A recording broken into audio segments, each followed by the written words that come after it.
Why is it that a crate that was delivered to WWE has most of the community talking versus what your storylines are for WrestleMania? Why is a crate that says delivered to WWE, do not open until 2/28/26? Why does that have most people captivated? What's in the crate? It's a big fucking crate. It's got to be a person, right?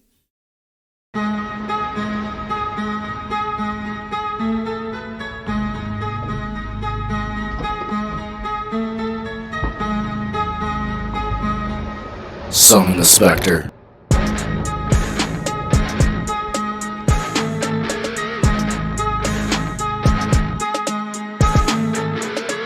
What's good, y'all? Welcome to episode 5 of the SpectreVerse Podcast. I am your host, JariSpectre, and this right here is none other than the SpectreVerse. Thank you all once again for joining me on this Wednesday, wherever you may be watching or listening from. You would think this time of the year, WrestleMania should be a full steam ahead. Maybe half of your matches already advertised, and the storyline's just progressively getting bigger and more meaningful. Is that going on? No, it is not.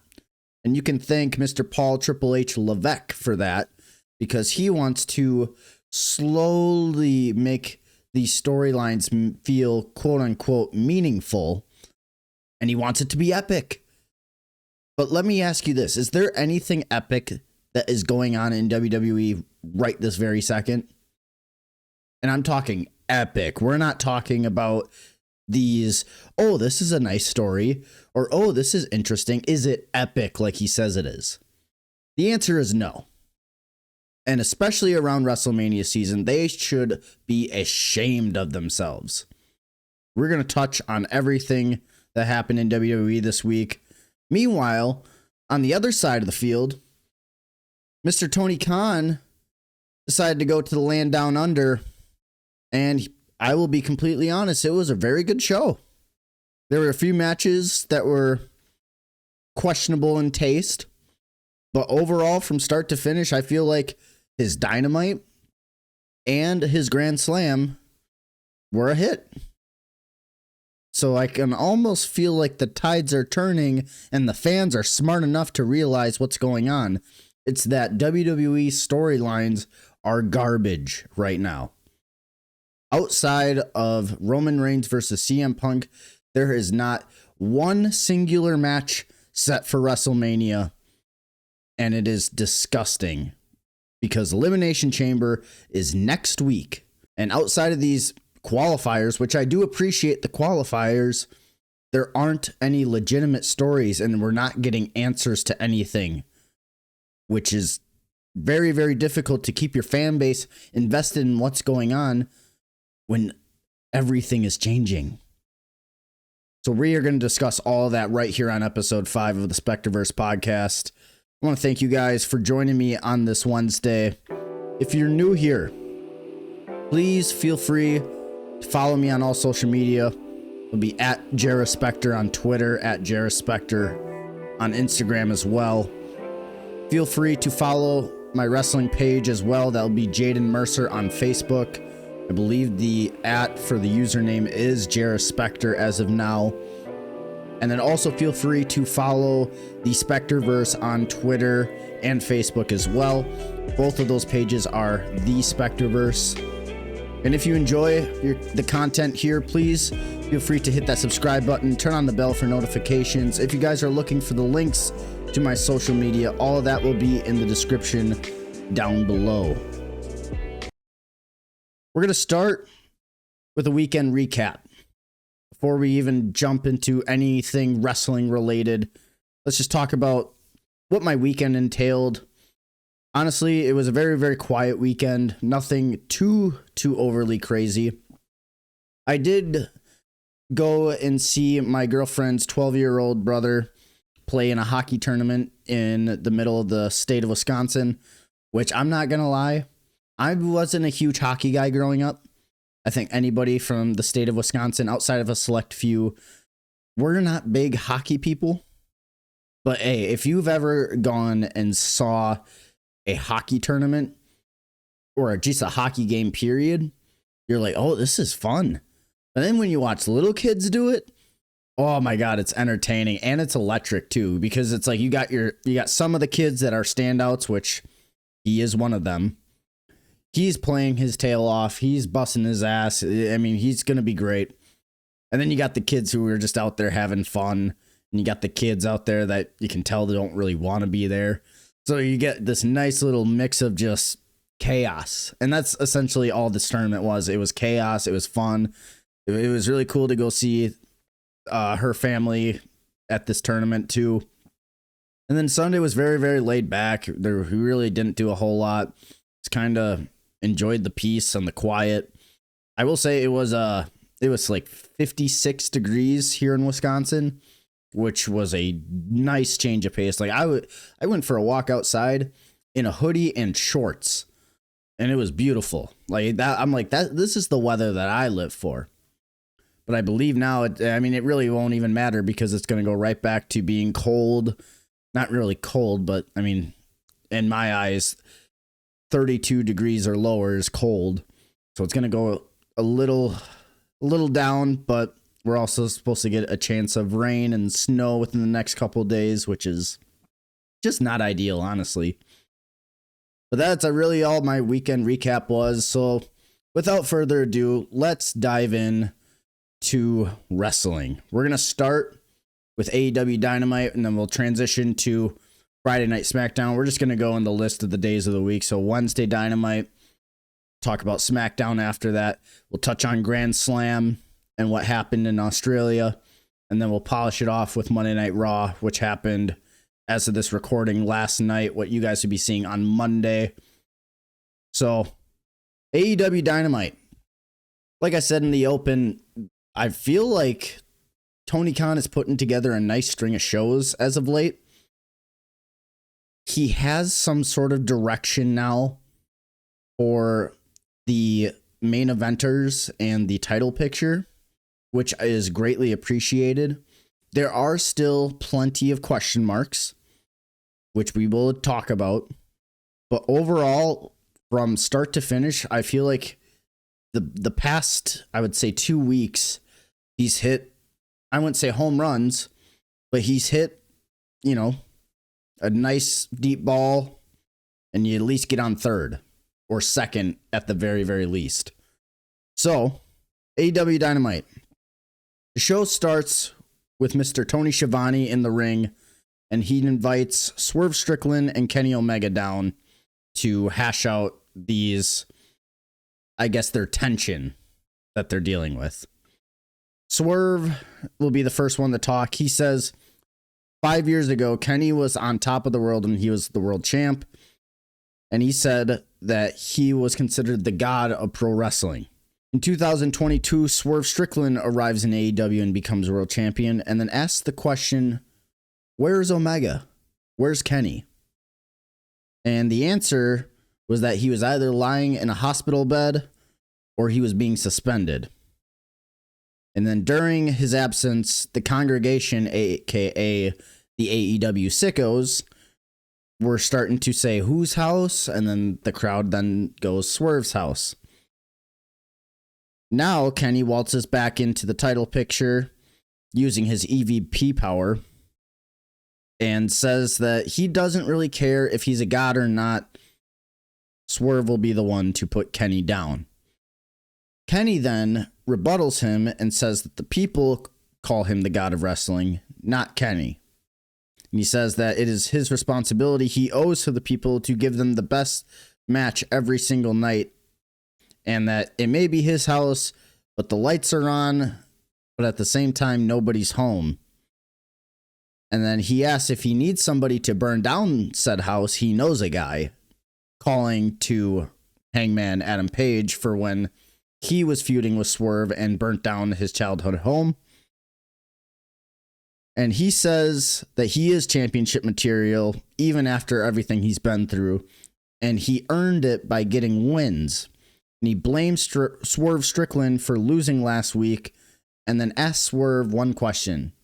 Do you want to fight? because I will fight you right now.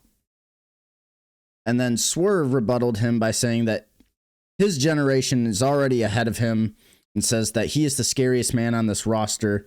Kenny then quickly rebuttals him by saying, no, the scariest man on the roster is Brody King, which the crowd cheered for and started barking. Swerve then threatened to put Omega back in a hospital bed, and Kenny slapped the ever-living piss out of Swerve Strickland, which then ensued a giant brawl. During said brawl, you would think that the security or the extras would get involved. Nope. They just let it fly. Kenny and Swerve brawled throughout the entire arena. They were in by the crowd. They were throwing trash cans at each other, hitting each other with chairs. They eventually spill back to the stage area, and Swerve ends up eating a V-trigger while his head is right next to the LED boards by Kenny. Kenny then sets up one-winged angel to go off of the stage. Swerve then slips out and spears him through 2 tables off the stage, which proceeded to get a holy shit chant. But obviously, this is just the beginning of this feud for Kenny and Swerve. I thought the promo battle was very well done. Both of these guys know how to talk. They know how to get you invested. And they are both within the same, like they're on the same path. And they both want the AEW championship. But now they're just in each other's way because Kenny blames Swerve. And Swerve's like, fuck you, I'm the guy. And now they're going to fight and brawl to figure out who that is going to be. Obviously, I'm feeling like this match is going to lead to just a regular match at Revolution. If not, there might be a stip in there. But even if there is one or isn't one, I feel like they should just do a regular match to start. If they really want to progress this thing longer, then you can start adding stips after the fact. But I think for the time being, your best bet is just to do a singles match for now and then progressively get more and more diabolical to the when you do have a stipulation involved. Now that means just a little bit more. That's just what I would do. I don't know what they're going to do. I'm presuming that Kenny and Swerve are going to fight at Revolution. So that was the start of AEW Dynamite. Like I said, I thought it was a very good open. I thought it was pretty much the best way you could open. And both guys killed it. Then we cut backstage to Renee Paquette, and she's with Don Callis and Kyle Fletcher. And Kyle says he thrives under the lights, and he says he will beat Ciampa tonight and head into Australia on Saturday as TNT champion, and he will get the hero's welcome that he should have gotten last time. And then he asked Don Callis politely to just stay out of his match for tonight, and Don was like, you got it, man. First match of the night was a repeat from last week, except I think we swapped out 2 different guys. We have the Death Riders versus the Don Callis family. Death Riders, we had Claudio, Pac, and Moxley. And the Don Callis family, we had Takeshita, Josh Alexander, and Mark Davis. After a brawl broke out after the Shine, Claudio got thrown into the ring, and he applied a very sloppy-looking headlock, which Wrestling Psychology 101. And this is not to be an asshole or whatever the case with the wrestlers, but Wrestling Psychology 101. You throw a guy in the ring, the person that threw the guy in the ring should have control. Wrestling Psychology 101. Unless he's eating a move right away. So Claudio throws him into the ring. I believe it was Takeshita. And then as Takeshita slides in, Claudio then applies a headlock on Takeshita that looked very sloppy, which just ended up leading to another quick sequence. Shit like that, when I'm watching a match, doesn't make sense. And I think that it just might be me wrestler brain, but like that took me out of it for a second. And no fault to the wrestlers unless they know they fucked up on that part. But for me, it took me out for just a half second. I'm like, come on, guys, what are we doing? Later on during the match, I mean, it got intense. It was pretty much, if you watched what happened last week, it was pretty much a rinse repeat of what happened last week. But the Death Riders end up getting the win. Moxley hit the Death Rider. It was a nice 6-man tag to start the show. Like, these matches aren't bad. But it's the same issues that I've said for the past 2 weeks now. Who is the babyface and who is the heel?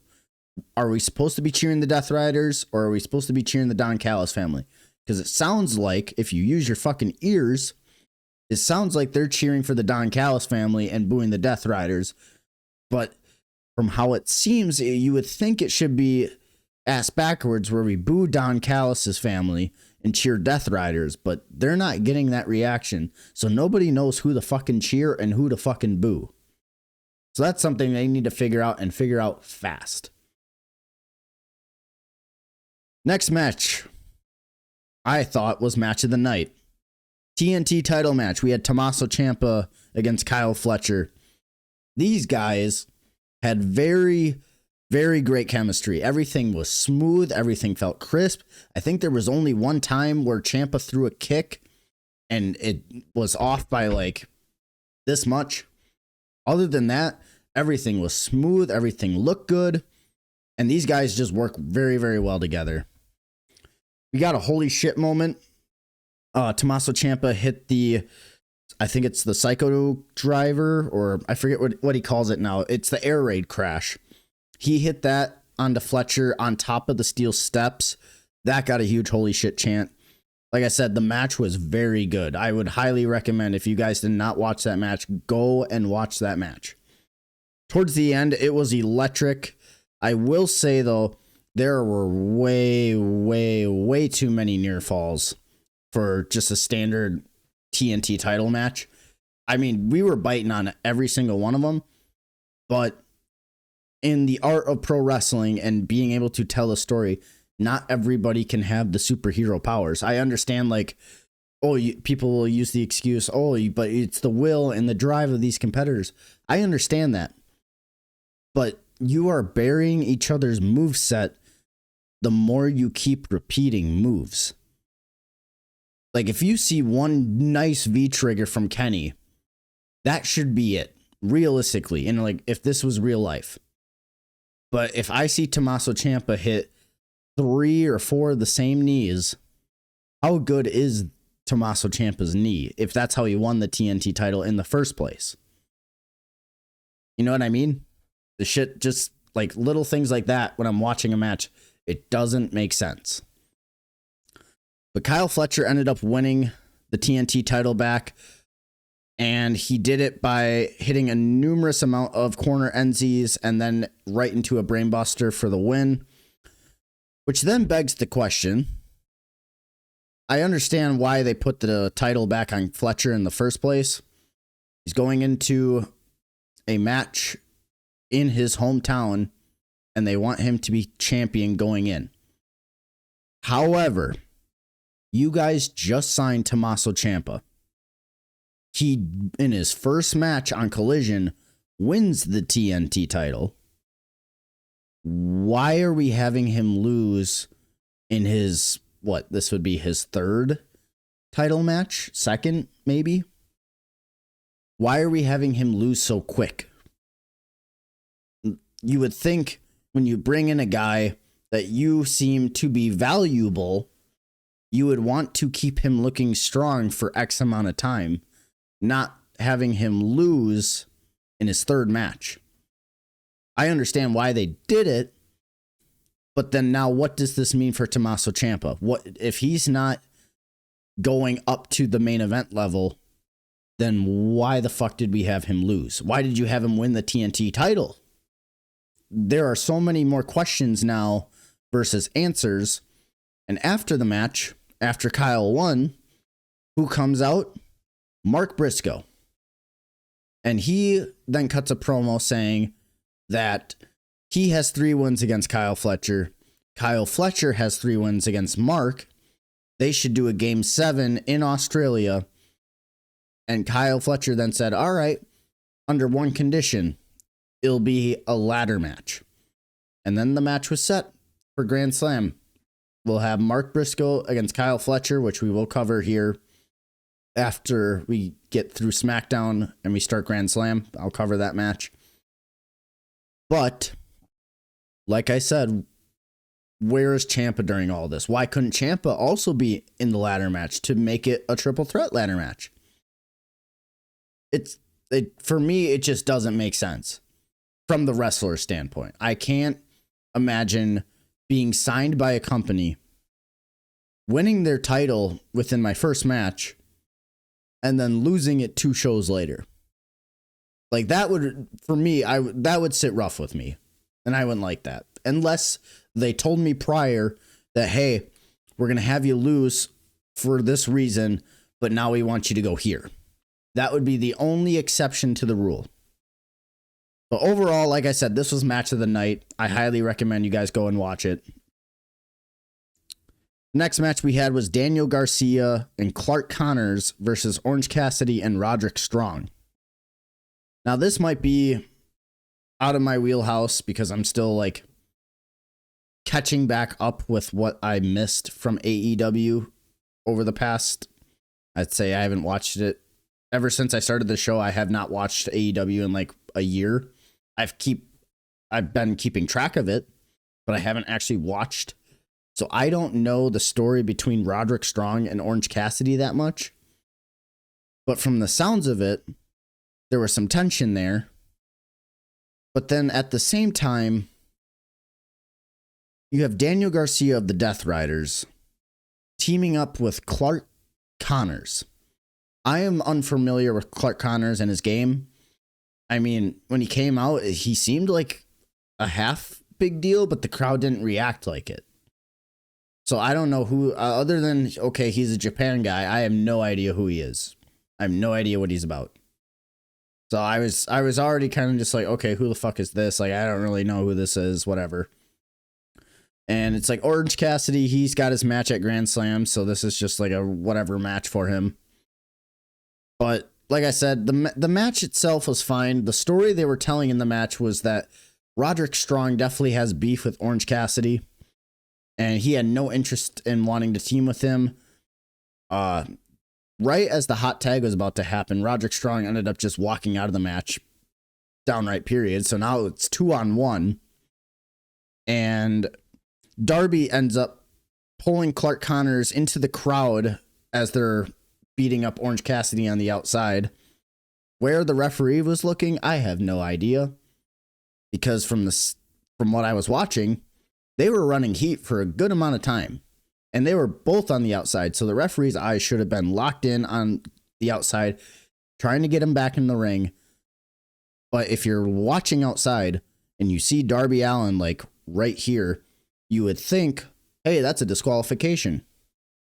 Nope, not in AEW's world. But essentially, Orange Cassidy ended up winning. Well, and technically Roderick Strong ended up winning.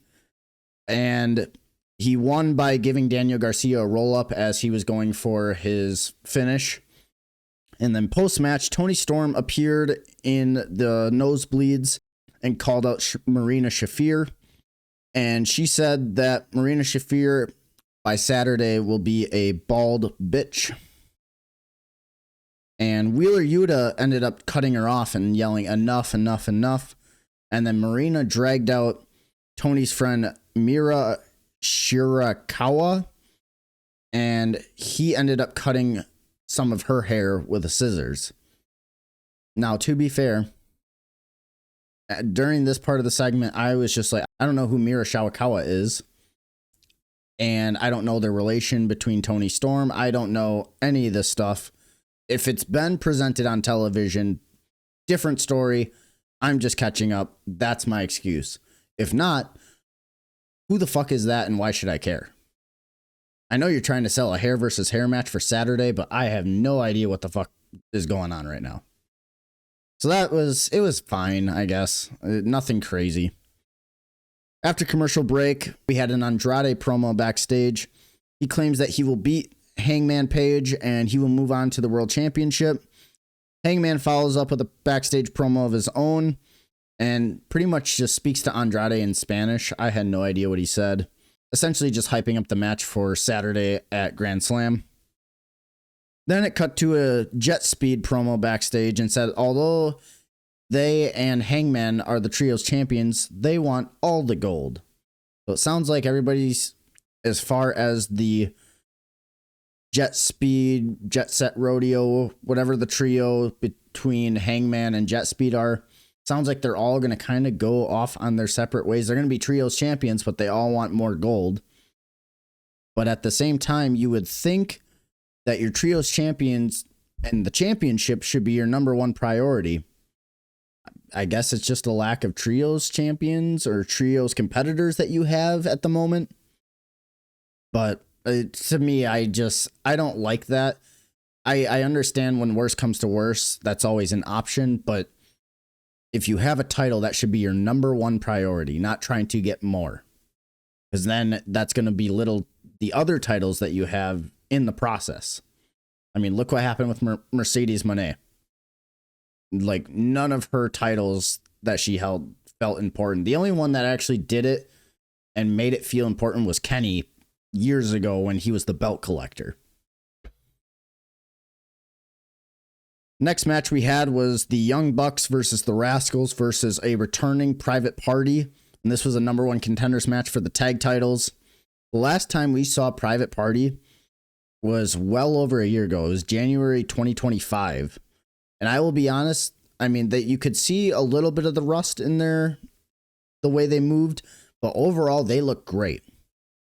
And this was a very high-paced three-way tag. It was very chaotic with a lot of crazy spots. I will say I don't like how the Young Bucks always find their way back to the tag titles, and especially when the tag champs is FTR. Because granted, the first time when FTR first joined AEW, that match was a must-see match. And we got it. And they killed it. And then they did it again, and they still killed it. And then they did it a third time, and they still killed it. I will say in 2026, nobody wants to see the Young Bucks versus FTR. We've been there, we've done that. Let's get some new faces in there. Let's get some people who actually will benefit from having a tag title match, not just seeing FTR and the Young Bucks again. And then in the main event, we had the women's championship match, and this match was a strap match. We had Chris Statlander versus Tekla. And I will say this was very brutal. It was very violent. It was very bloody. And it was very solid. I will say I feel bad for Chris Statlander knowing her story and just how she has fought tooth and nail from when she started in AEW to where she is now, but she still feels like something's off. Partially that is to blame on your AEW creative. And then I feel bad for her because in a sense, now you're looking at it like you did something wrong. Like, oh, I didn't put enough effort in. And you can just think the worst of the worst. So I feel for her in that sense. But the match was, like I said, it was, there was a lot of nice spots with the strap, a lot of whips, and it was very, very bloody from both competitors. Towards the end of the match, we had Julia Hart and Sky Blue. They ended up distracting the ref, which Tekla then capitalized on. And then after the pinfall and Tekla was announced the new world champ, the Toxic Triangle started attacking Chris Statlander again. And that's when Jamie Hayter and Alex Windsor come out and make the save. I don't understand. I don't know who Alex Windsor is, first and foremost. But Jamie Hayter, and this just shows how, like, maybe out of touch I still might be with AEW, but she was white hot a few years ago. Her fall off needs to be studied, and like intently studied, because something about it, I don't know what it is now, but something's missing. And it's like, I don't know how you can go from being white hot to just stale and either not realize it, but two, not to try to counteract it. Maybe that's her fault. Maybe it's creative's fault. Maybe it's a mix of both. Same way as Chris Statlander. And hopefully some good comes out of it for everyone involved. I am happy for Tekla. I feel like she came in on a ball of fire, and she's been killing it ever since. So I appreciate and I'm happy for her. Sky Blue and Julia Hart also being beside her will kind of give them a nice little boost too. However, there are plenty of negatives to look in this situation, and hopefully they get rectified sooner rather than later. But overall, that was AEW Dynamite. Like I said at the beginning, I thought this was a very good show. They've definitely been on a nice 2-week streak. So hopefully they continue the momentum, especially after what they did with Grand Slam on Saturday, which we will cover here in a second. But yes, I as long as Tony Khan can keep his head on straight, they have a chance to start gaining some momentum and some nice momentum. On to Friday Night SmackDown we go.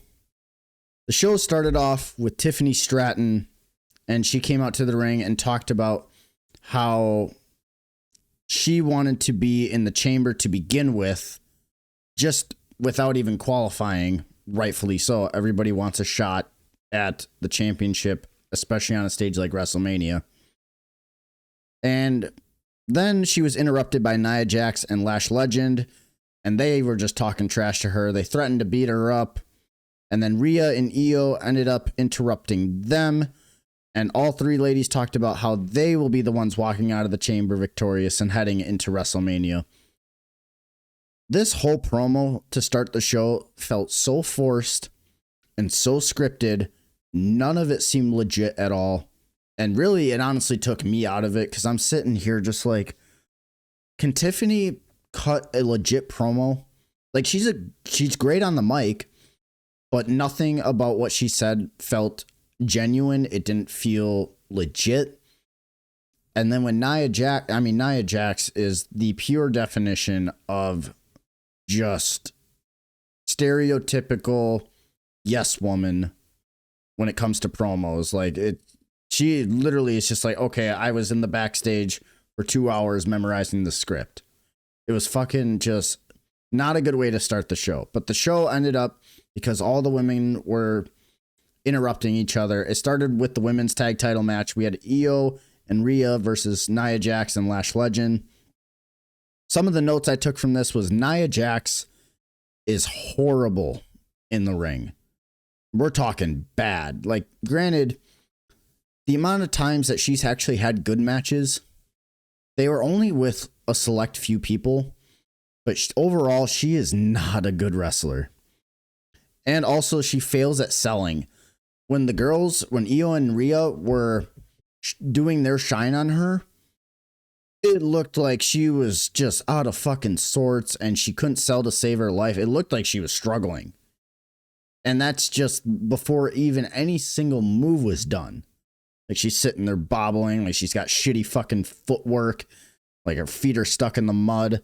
And then, oh, let me look behind. Oh, where's Io?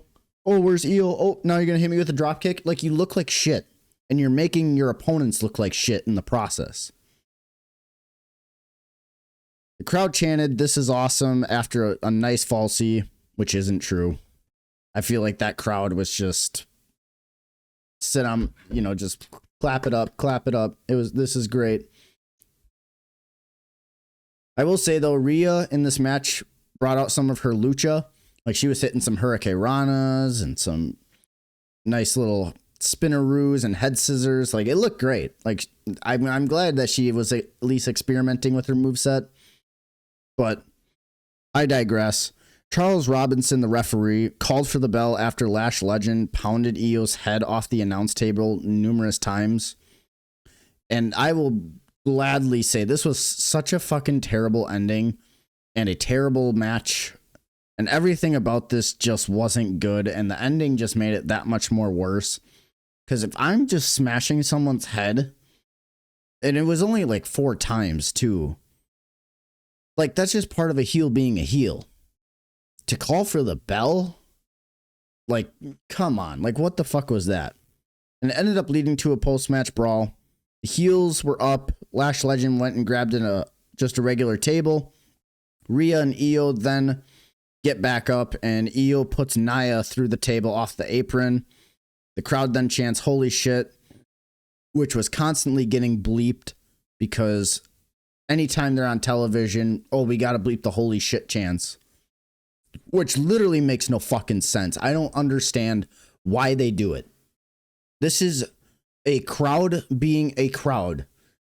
They can chant whatever they want.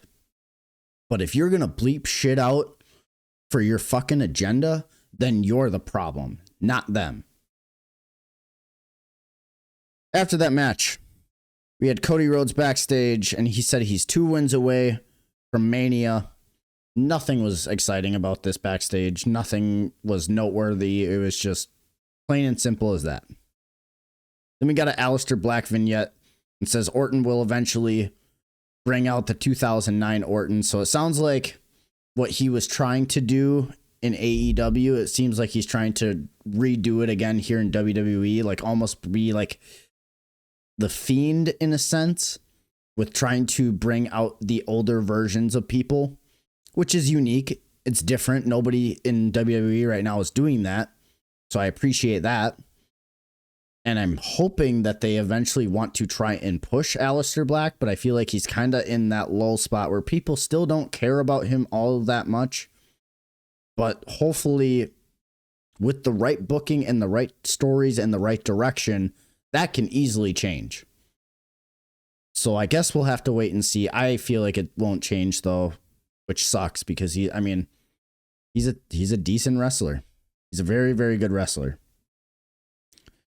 Also backstage, we had Zelina Vega with him, and she vows to make her mark tonight and qualify for the Chamber because she's in the qualifying match tonight. Carmelo Hayes then comes out and cuts a promo. Crowd is chanting for Melo. Talks about how he held his own with the constant open challenges, and he said next week he will be in the qualifying match for the Chamber, and when he shoots, he doesn't miss. Then he tells Ilya Dragunov to come out and get the rematch that he deserves. So Ilya then comes out, and he's right about done with his entrance. So right as the match is about to start, the MFTs and Solo Sikoa interrupt and says Ilya has lost 2 times and needs to get to the back of the line. Ilya and Melo said maybe they should step up and put their tag titles on the line because Melo could always use some more gold. The MFTs then attack him. Matt Cardona and Apollo Crews end up coming to the save, but at that point it's still 5-on-4. And that's when Shinsuke Nakamura comes out, and he got a nice big pop. So I'm glad that they're at least, like, the fans are invested in Shinsuke again.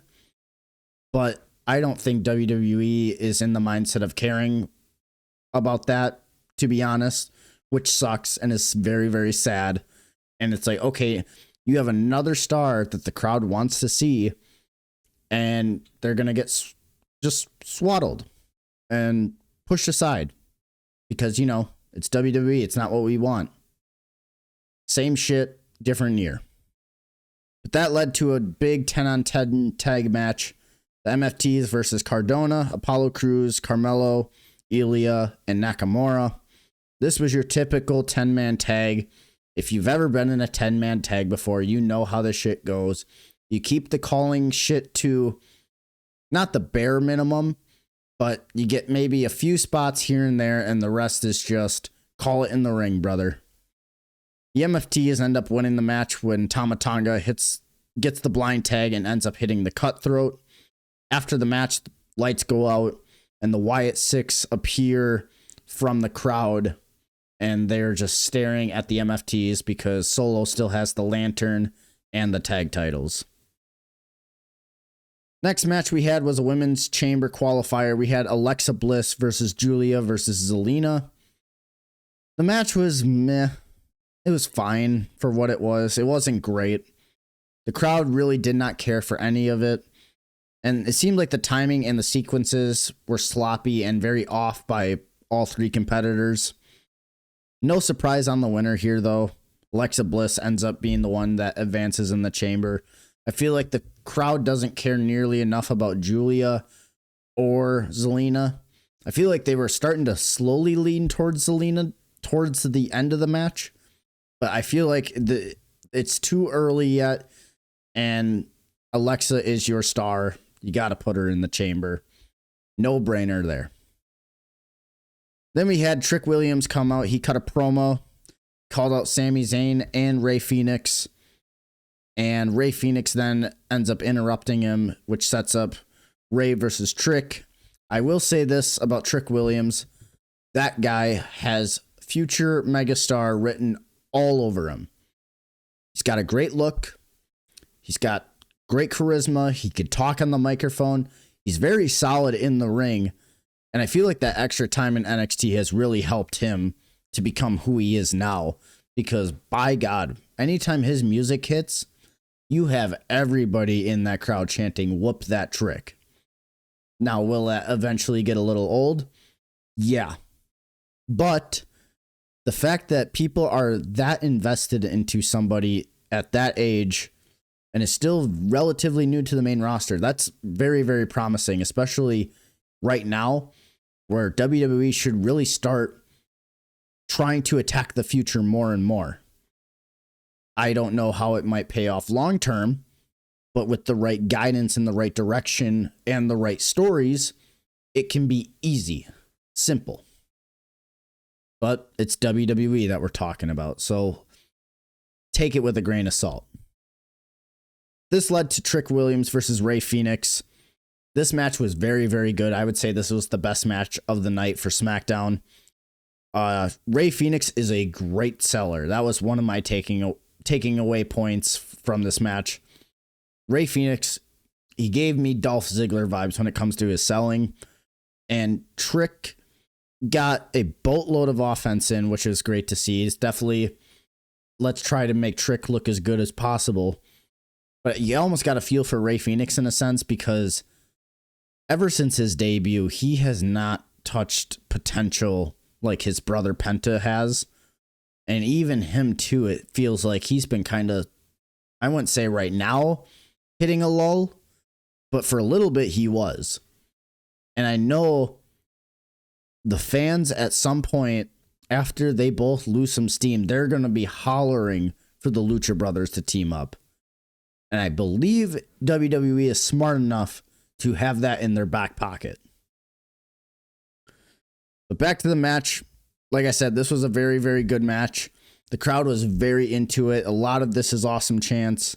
Trick hit the trick shot out of nowhere for the finish. Very, very good match. This would probably be my match I would recommend. If you want to go back and watch SmackDown, watch that one. Then we had Jordynne Grace versus Jade Cargill for the women's title. Liv Morgan, right before the bell rings, interrupts them both. And at this point, we're all thinking, oh, is she actually going to come out and announce who she's fighting? But nope, they just said they want to sit ringside. It'd be her, Raquel, and Dirty Dom to celebrate Valentine's Day and to watch this match up close and personal. I will say this match was kind of just meh, but there was a nice cutoff by Jade, giving a back body drop onto the edge of the barricade. That looked sick. Definitely keep that in the arsenal. The second half of the match ended up picking up quite a bit, which made up for it. But Jade ends up winning and retaining the title. It was a solid TV match. What they do with Jordynne Grace, I feel like right now they should kind of just pump the brakes on her and let her just pick up some nice consistent wins. And then after WrestleMania, now that can be your program again. Because she is good enough to be in that women's title picture. And I feel like anything less, just at this moment, it doesn't really fit her and her style. But the problem is she isn't really connecting with the crowd as much as we would hope. So that's just something that she's got to work on. Maybe the United States title, maybe the Intercontinental title would help. But like I said, she is still relatively new. But I do feel like she would be a great main eventer, especially in this division right now. She just has to get more in tune with the crowd and with herself. Backstage segment, we had Nick Aldis and Obafemi, and essentially Nick Aldis held a contract up to Obafemi and said, you don't need to give me an answer, but here it is. And backstage, after ಬ್ಬ took the contract, he was met with Kit Wilson, and Nick Aldis then took a poem from the poem book and read it to ಬ್ಬ Femi. And it was just, it's cheesy PG garbage, but it sets up ಬ್ಬ Femi versus Kit Wilson for SmackDown next week. We all know how this shit's going to go. Then we had Drew McIntyre. He came out and vowed to keep Cody Rhodes as far away from the title as humanly possible. He says that Drew McIntyre. We had Drew McIntyre backstage, and he said he will vow to keep Cody Rhodes as far away from the title as humanly possible. He says that Jacob Fatu has the best chance of winning the main event tonight since he's used to being behind bars. But then he mentions Sami Zayn, and that's when Sami Zayn appears from the camera and says, say exactly what you want to say. Tell me what you think about me. And that's when Drew said, honestly, he hopes that Sami wins because he's a good man who has paid his dues and deserves to win the big one. Which that threw Sami off. During his entrance, he looked so confused, and this led right into our main event. We had Cody Rhodes versus Jacob Fatu versus Sami Zayn for the men's qualifier. It was a very traditional triple threat, but it was very, very solid. I'm glad that Cody and Fatu were the main focal point of this one, and Sami did feel like the underdog in the match. Felt like that was very nicely produced. Cody and Sami teamed up for a superplex on Fatu, and then that's towards the end of the match, towards the finish. Cody hit a cutter.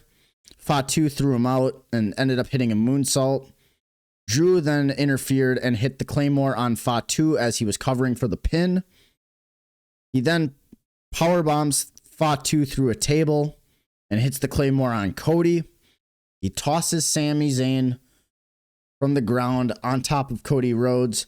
The ref counts 1, 2, and then at 2.9, Super Cody Rhodes kicks in, or should I say kicks out. And at this point, I'm sitting there like, oh, Jesus Christ, what the fuck is this finish? That's exactly what I said. I'm like, what the fuck is this? Drew then attacks Cody Rhodes again. Sami Zayn then comes charging in for a haluva kick. Cody Rhodes gets out of the way. Sami ends up haluva kicking Drew McIntyre and then gets caught in the crossroads. 1, 2, 3. And once again, WWE relies on Super Cody Rhodes to try and fix all of their problems, but we all know that shit doesn't work. How do you explain to your casual audience that your WWE champion hitting his finisher on somebody makes him kick out at 2.9? We're just going to bury the fucking Claymore kick now? What the fuck? I don't understand.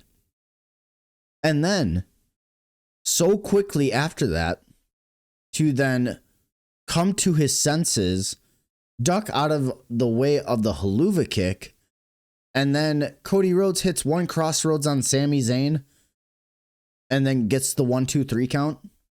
So which finisher is stronger? The Claymore or the crossroads? Do we not see the problem that we're dealing with when it comes to the importance of moves and how many times we're going to hit them? And this is WWE.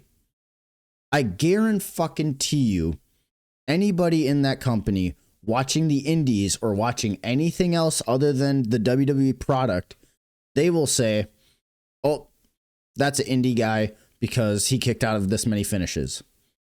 Or, yep, that guy's indie because so-and-so, something with the finish. Like, these are coaches and higher-ups in WWE that watch this shit, but then do it on their own television programming just to fit their agenda going into WrestleMania. You're telling me you couldn't have Sami Zayn pull off the upset with the help of Drew McIntyre just to make your storyline a little more interesting? But no, we got to go with tradition. We got to go Cody Rhodes because he's our quarterback. He's our guy. No, you don't have to do that. You already have a nice storyline between Cody and Fatu. Granted, they're going to find their way back to the title picture regardless because of this storyline. So why the fuck could we not give Sami Zayn a shot at the Chamber? Tell me I'm wrong. Please, I dare you to tell me I'm wrong. That was SmackDown in a nutshell. The show, from start to finish, you had a few good matches here and there, but overall, it was boring as shit. But thankfully, we had AEW Grand Slam from Australia. And this was on Saturday night. The show started off with the Continental Championship. We had Konosuke Takeshita versus Jon Moxley. It was a very technical match to start. Mox almost died when giving a suicide dive. Like, this was very, very early in the match. He went for Tope Suicida, and he went head first over Takeshita. And I will say Mox is not known for the matches that he has. But I will say him against Takeshita was a very, very good match. And he looked great in it, too. There were a lot of good hope spots towards the end. Everything was very well timed and well executed. Once that 30-second mark hit, because obviously this is a title match, so it was within the 20-minute time limit. Once the Justin Roberts then announced there's only 30 seconds left, they threw everything they had at the wall. They were kicking out at one after big moves, and it was a very rapid pace, but it ended up being a time limit draw, and because of that, Moxley retains. I did notice, though, post-match, that Mox was talking to the referee, essentially telling Takeshita, okay, the crowd is not happy. Let's give them something to be a little more excited about. And that's when they started getting back face to face again, button heads. And then that's when Takeshita hit the, I think it's just the Falcon Arrow. I forget what he calls it. But essentially he hits his finish and holds the title. Essentially just telling the rest of the crowd there and the people watching, this is not over yet. Which if this is what kind of stuff we're going to get, sign me up. Like, it's good. But however, we need to establish who is the heel and who is the babyface. Because once again, the crowd still doesn't know who to cheer and who to boo. The next match we had Penelope Ford and Megan Bayne versus Willow Nightingale and Harley Cameron for the women's tag titles. It was a very hot start for the babyfaces. Cameron and Willow were guns a-blazing as soon as the bell rang. But once things settled down, it was a very typical tag match. Seemed like a nice match for Dynamite, but maybe not for Grand Slam. That's just my personal opinion. I feel like they should have saved the biggest and most important matches for these bigger shows. But you got to admit, okay, Harley Cameron is from Australia. Try to give her a hometown babyface entrance. So I understand why they did it. But the babyface ended up picking up the win with the backslide pin.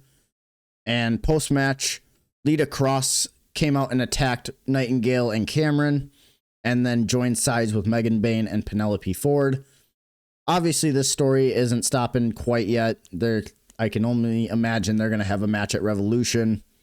So, which the match itself was fine, but it's not over yet. So, just something to look forward to. Then we had the number one contenders match for the AEW title, and that was Hangman Adam Page versus Andrade. This match was electric from start to finish. It was very smooth, yet everything was very timed and very impactful, I would say. Andrade showed his ass off. I will give him props. He proved to the entire world that although he was dealing with all the scandalous bullshit with WWE and going to AEW, but still, I didn't meet my 60 to 90 day clause, whatever. He still showed that he is one of the best professional wrestlers on the planet right now. And granted, that is going to help him, especially right now, because I know AEW is looking for guys to step the fuck up. And I feel like he is going to be one to keep an eye out for. Although he lost tonight, he looked great in defeat. The Hangman Adam Page went for the buckshot lariat. This was towards the finish. Andrade wanted to give a low blow to Hangman because that's how he's won all of these matches to get to this point. But Hangman blocked it and then ended up giving a low blow of his own when the referee's back was turned. And then that's when Hangman slid out to the apron and hit the buckshot lariat on Andrade. 1, 2, 3. Hangman Page is your new number one contender for the AEW title. And he will be facing either MJF or Brody King based on whoever wins tonight. Then we had Wheeler Yuta and Marina Shafir versus Toni Storm and Orange Cassidy. Hair versus hair match. Whoever loses has to shave their head. I feel bad by saying this, but I didn't care. I didn't care at all about this match. This match was just kind of meh. It was fine, but it was just meh. And the baby faces ended up winning. Orange Cassidy and Toni Storm get the win. So Marina Shafir and Wheeler Yuta had to shave their heads. During the match, Yuta wanted to bail out, or not during the match, after the match, Wheeler wanted to bail out because he didn't want his head shaved. That's when Moxley stopped him in the aisleway and said, "No, a bet's a bet. You get your ass back in there." And he sat there and got his head shaved. Like I said, it was fine. I think everybody did fine. But I just, for whatever reason, I just mentally was not into this. And I was just kind of like, it is what it is. I get it. Then we had the TNT title match, ladder match. We had Kyle Fletcher and Mark Briscoe, Game 7. This match had a lot of crazy spots, and it was very bloody. Mark Briscoe took a snake eyes head first onto a ladder that was perched up on the top of the turnbuckle. So here's your turnbuckle. Here's the ladder. Here comes Mark Briscoe, and he ate a snake eyes. It looked killer. He busted him wide open. Shortly after that, Mark Briscoe hit a nice move onto a ladder, and that cut open Kyle Fletcher. And then one of the bigger spots during the match was there was a pile driver on top of a bridge ladder from the top rope that was bridged all the way to the ladder that was standing in the middle of the ring. Pile driver by Mark Briscoe onto Kyle Fletcher on top of the ladder. Completely bent the ladder in half. That spot looked sick. And then shortly after that, they both men end up crawling up to the top. And they're brawling, and then Kyle Fletcher hits a brainbuster off the top of a ladder onto Mark Briscoe. That looked fucking killer. And then as soon as that was over, there was one last little bit of hope. Mark Briscoe climbs up, and Kyle Fletcher then pushes the ladder down. Mark goes crashing. Kyle Fletcher then climbs up and retains his TNT title. Like I said, this match was full of crazy spots, but at the same time, based on what happened on Dynamite, I thought Ciampa would also have fit well in this match, and it would have created at least another piece of, oh my God, who actually is going to retain? Is it going to be Kyle, or is it going to be Ciampa? Because we all know Mark wasn't going to retain, or at least he wasn't going to get the title back. But adding Ciampa would have been a nice element of surprise and also unpredictability. And then we had our main event. We had MJF and Brody King for the AEW title. This match was paced very well. Started off very slow. And I will say I appreciate MJF so much. I mean, he is definitely, if not the best pro wrestler in the world right now. And that's because he makes small things feel that much more important. He doesn't have to do a lot for you to be fully invested and to care, which I appreciate a lot, because I feel like wrestling nowadays, you have to do all of this shit just for somebody to care a little bit. It's like, no, you have to make them care about you so that you don't have to work nearly as hard. But this match, like I said, it started off very slow, but it was paced very well. Towards the second half of the match, that's where things started to pick up. It was going very back and forth. We knew they weren't going to pull the trigger on Brody King. And so that really kind of took away from what the outcome or the hope spots at the end were going to be. But that doesn't take away that they were bad. They weren't bad, but you just knew in the back of your mind, they're not going to put the title on Brody King yet. So we knew MJF was going to win. And that's exactly what happened. MJF won this match to retain the AEW World Championship. And then after the match, Hangman Page came out and stood face to face with MJF. Because that will be your match at Revolution this year. Overall, like I said at the start of this podcast, this was a very, very good show. I thought the pacing of the show was very well done. And like I said, AEW is starting to turn the momentum a little bit because WWE is failing to hold the viewer and create captivating stories. So it's going to be interesting to see what they're going to do within the next couple of weeks, because Revolution's right around the corner. Chamber is next weekend. So we're going to see what's going to happen. And then last, but certainly not least, we have Monday Night Raw. The show started off with the Usos. They come out and are immediately cut off by Paul Heyman and the Vision. Logan Paul grabs the mic and says he has a vision for Raw, but what he sees is not it. A video then shows the replay from last week about the Masked Man attacking Austin Theory. Theory then grabs a mic and says they know that was his match to win. And then that's when Adam Pearce then comes out and says, fellas, can we talk about this in the office? Heyman said, no, but what you can do to make things better is give Bronson Reed in the chamber right now. Pearce said no, but what he can do is make Bronson Reed qualify for the chamber.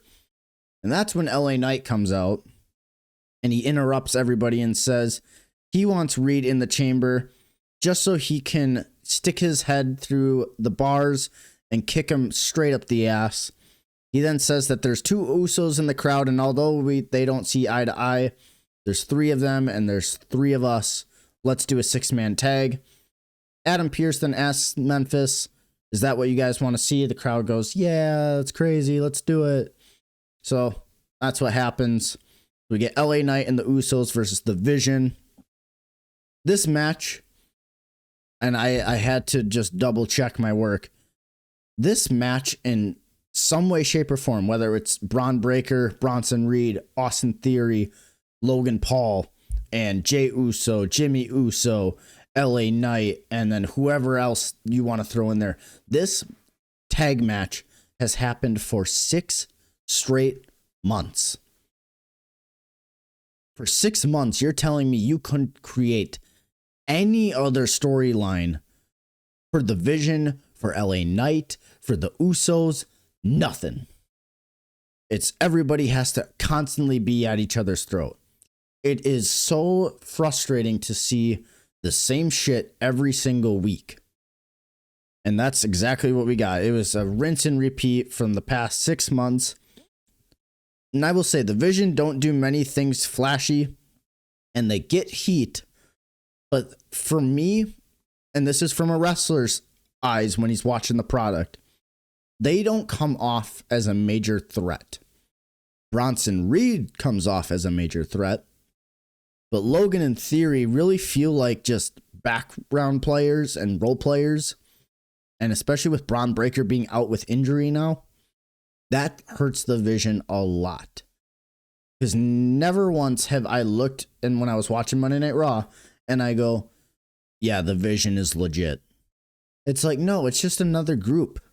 I understand what they're trying to do with them, but they don't seem as like, oh my God, it's the Vision. It's a threat. And during this match, like a blind man, fucking Stevie Wonder could see the Usos. You can tell when they're not mentally in it. It feels like for the past year and a half, I'm glad they're at least tagging, to say the least.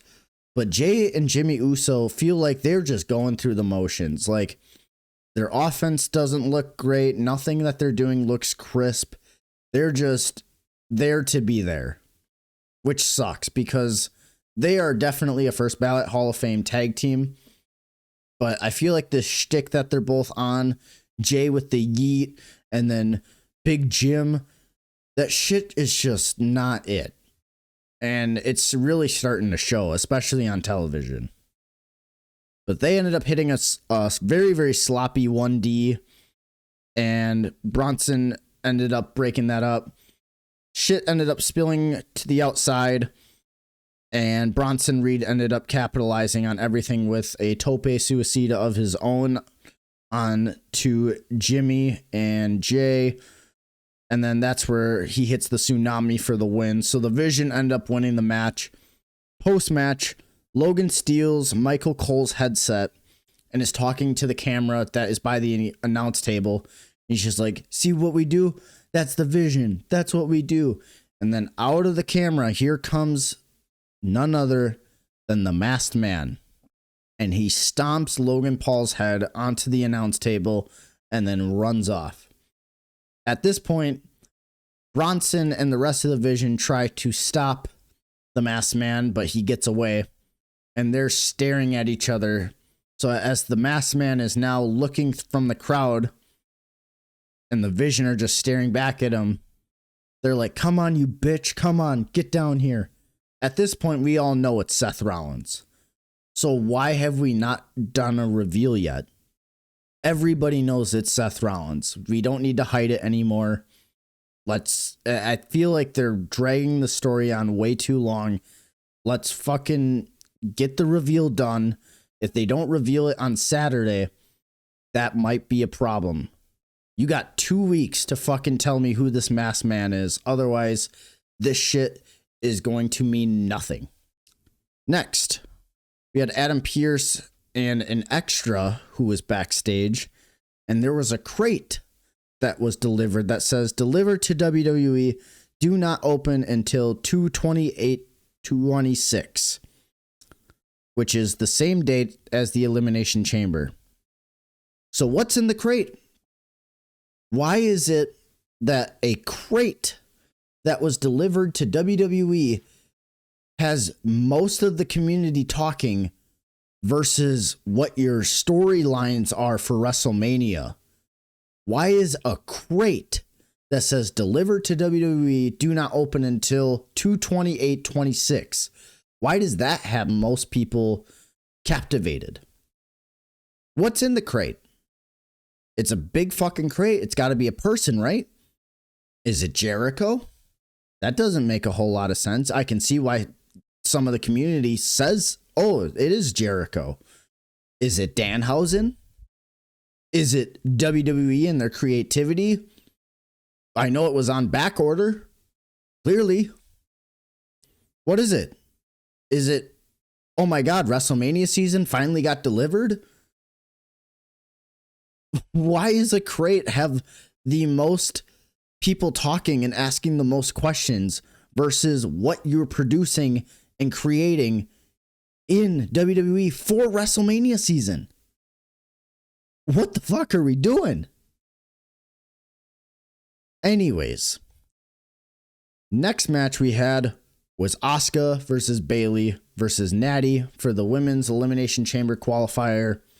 I will say I appreciate Natty's new look and how she moves in the ring, but she needs to get some legit gear because whatever she was wearing just screamed green as fuck. And I will say Natty dominated the first third of the match going into commercial break. There was a good near fall when Bayley hit Bayley to belly after Asuka got a hip attack on Natty and flew off the apron.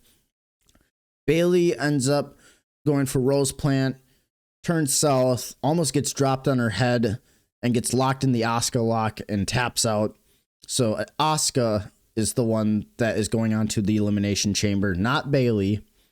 And then post-match, as Natalya is pissed and walking to the back, She is then met by Maxine Dupree, who tries to put hands and feet all over her, essentially just trying to push that storyline going into WrestleMania. Adam Pearce then is backstage and offers Obafemi a contract to Raw. So pretty much because Obafemi is a free agent and he's your top young guy, they're all trying to, Nick Aldis and Adam Pearce are trying to convince him to sign with their brand.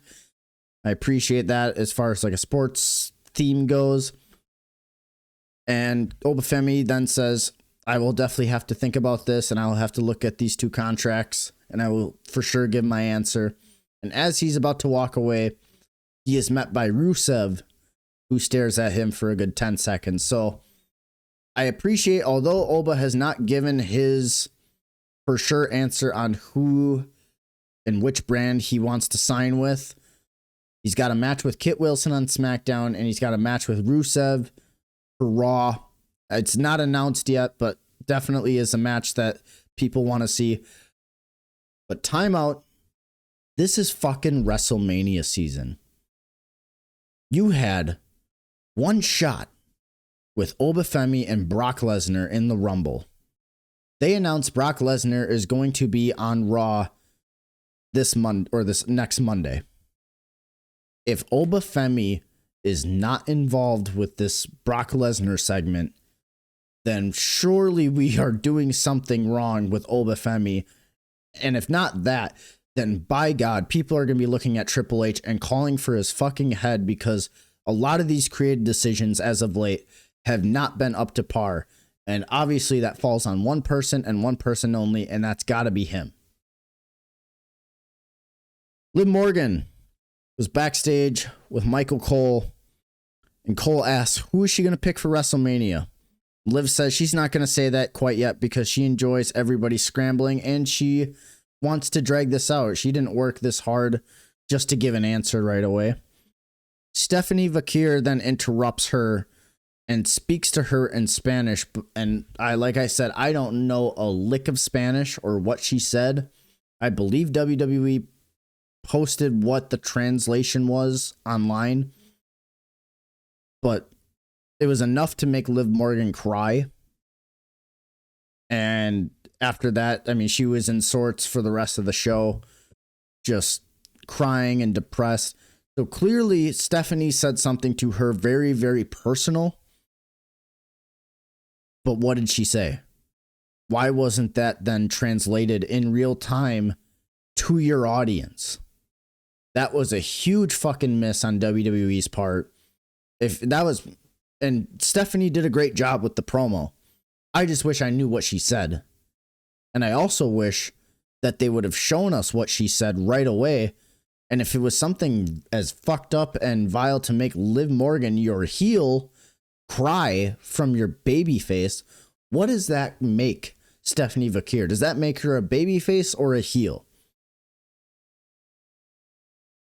I understand trying to tell stories going into WrestleMania, but it's a story between good and evil. And when Stephanie is doing the evil thing and is supposed to be the good guy, then why is Liv Morgan then crying and trying to show sympathy as the bad guy? Doesn't make fucking sense. Typical. Doesn't make fucking sense. Then we had CM Punk, the world champion. He comes out. He says that the office is mad at him for putting the main event in jeopardy. And he talks about deserves and earns. And he said he has earned this title. He said Finn Balor has earned the ass beating he has coming to him at the Chamber. He also then says that he would be a completely different person if he didn't come out and be an asshole, and people would view him as what he is, which is the best in the world. And then that's when Finn Balor comes out to his original theme song, Thank God. And he is also escorted out by Dominic Mysterio and a returning JD McDonough. They target the ring, they surround him, but Finn Balor grabs a mic and says, in order to be the best, you have to learn from the best catch wrestlers in Europe. You have to wrestle the best luchadors in Mexico. You have to survive the toughest dojo in Japan. And you have to beat Roman Reigns in your first night on Raw. And he claims that he has done all of that and he is the best. Punk then says he knows what he was and says that he did all those things by himself and that he used to mean something and that Finn is being held down by the Judgment Day and soon he will realize it. He then says to Finn that Finn claims he's the best in the world, but the difference is he doesn't need everyone's help in order to prove it. And then he says, go ahead, try and attack me right now. And he turns his back. And JD McDonough is ready to put hands and feet all over Punk, and Finn Balor held him back. So clearly whatever CM Punk is telling Finn Balor, it's resonating with him. And you can almost start to see the dissension of the Judgment Day happening in real time. This has been played out for months on end. And I think starting at the Chamber, that's where we start to see the beginning of the end. This match is not about Punk. It's about Finn Balor and the Judgment Day finally coming to an end because he realizes after all these years and all this time, he has been being held down and now he needs to get back to his original form if he wants to achieve glory. Great. About fucking time. After commercial break, AJ Lee comes out. She said she walked in last week with moral support, but walked out the number one contender for the Women's Intercontinental Championship. She said that she hasn't had a singles match in well over a decade and hasn't had a title match since the Divas title. She said she wants to get her hands on everybody, but right now all roads lead to Becky. And she thanks Becky for giving herself a chance to show that she still has what it takes to go and to become champion. Becky Lynch then comes out and says for the last 10 years, while she's been making comic books, Becky has been making history. And Lee says that to come into the ring and catch these hands, and then says, by the way, if you at least come in and catch these hands, I'll at least let you get the first swing. And so Becky then gets in the ring and AJ Lee puts her hands behind her back and she's like, come on, go for it. Hit me.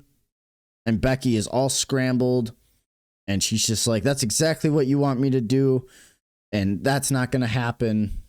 And pretty much the only takeaway from this giant promo mess, whatever you want to fucking call it, is I see they're trying to make a story out of it, but I don't think it's resonating.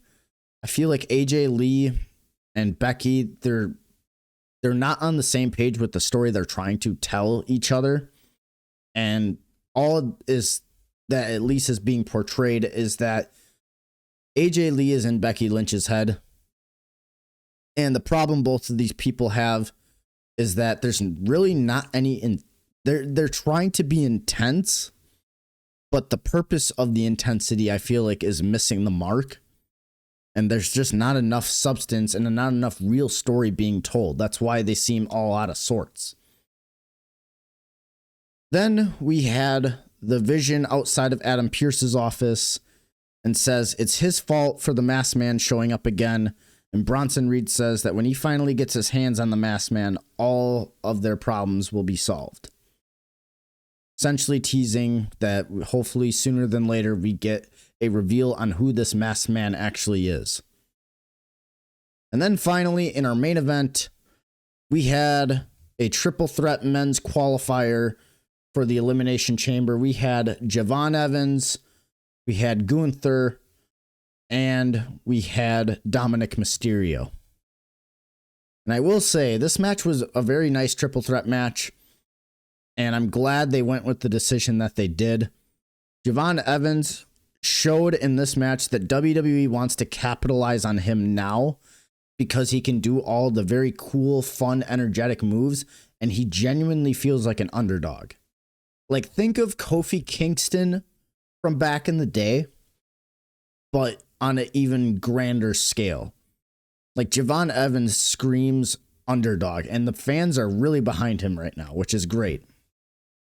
Gunther in the match was definitely the powerhouse that he has been, carrying the momentum of retiring Cena and AJ Styles. and just being that big brunt force that he won't take shit from nobody. And then Dominic Mysterio in this match was just trying to be slick like Eddie Guerrero. Gunther looked like during this match, there was a powerbomb that he gave Javon Evans. He looked like he fucking murdered him. Just folded him right in half. Dominic, during this time, took a hammer from the timekeeper's area for the ring bell, and he was about to use it on Gunther towards the end of the match, and Gunther booted him off the apron and took the hammer from him, and he holds it up for the crowd to see. And then Dragon Lee, after not being seen for like 2 weeks, Dragon Lee grabs the ring bell, runs off the barricade, and hits Gunther with the ring bell. And then that's when Dominic goes into the ring and gets hit, he then hits the 619 on Javon Evans, goes up for the frog splash, but misses. And then that's when Javon Evans hits the OG cutter for the 1-2-3. Javon Evans, the young OG, is in the Elimination Chamber. That was the right decision to make. Obviously, this is going to give us the match between Dragon Lee and Gunther, which I feel like for Gunther's direction towards WrestleMania, there's only a few select options that work at this point, and I hope they go with the one that makes the most sense. Because he's going after Dragon Lee now, there's one other luchador that has been around for a very, very long time, and that man's name is Rey Mysterio. If this doesn't lead to Rey Mysterio coming to the aid of Dragon Lee to set up Gunther versus Rey Mysterio at WrestleMania, then what are we doing? And on top of that, I feel like with all of these people I grew up watching now all slowly starting to retire, Rey has been a very constant one that has kept going. But however, Father Time will always prevail. And I think it's Rey Mysterio's time come WrestleMania if he steps in the ring with Gunther. If that is the direction that they go, which I hope they do. Not that I hope for Rey to retire, but Rey has nothing left to prove in his career. He's just doing it now for the love of the game, which I love and appreciate. But Rey has nothing left to prove. There's nothing left for him to do. And I think it's his time. He can finally go home and rest. And I believe you put his final match against Gunther to continue his reign of terror. Because at this point, that is the only person left on this roster that can properly retire Rey Mysterio. But that was Monday Night Raw in a nutshell. And that is going to wrap up today's podcast. I really hope you guys enjoyed it. If you have any thoughts, opinions, anything, please leave them in the comment section down below. Please give this video a like if you enjoyed it. Hit that subscribe button. Turn on that bell for notifications. Follow me on all social media platforms at JariSpectre on Twitter and Instagram. You can follow me on Facebook at JariSpectre, or I believe you can look up Jaden Mercer. That is my wrestling Facebook page. That will be coming again live here very, very soon. I want to eventually get to the point where I can start talking about it again. So I'm very excited. I'm on the edge of my seat for my return to wrestling. Also, feel free to follow the SpectreVerse on Facebook and Twitter as well. Both of those accounts at the SpectreVerse. And then as far as that goes, we will see you all in episode 6. Peace out. Summon the Spectre.